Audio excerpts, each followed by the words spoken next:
How to use ChatGPT on mobile. So if you want to enjoy your ChatGPT on mobile, then here you go. First of all, open up your Google or your Chrome browser and then search for ChatGPT. And after searching, on the first search you will have introducing ChatGPT. Tap on that. And before moving on, make sure to like and subscribe our channel for more videos. And then you will find try ChatGPT option. Tap on that. And here you will have two options, login or sign up. So if you have not signed up in your ChatGPT, then make sure to sign up first and then go to login. So I have already signed up, so I'll be tapping on login. And then here you should enter your email address, or you can also continue with Google or continue with your Microsoft account.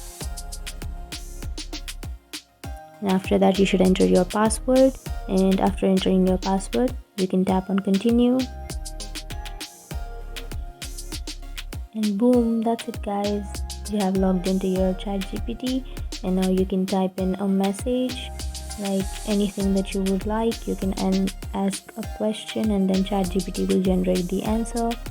And that's how you use ChatGPT on mobile. It was that easy. And if you have any questions, feel free to comment below. Thanks for watching.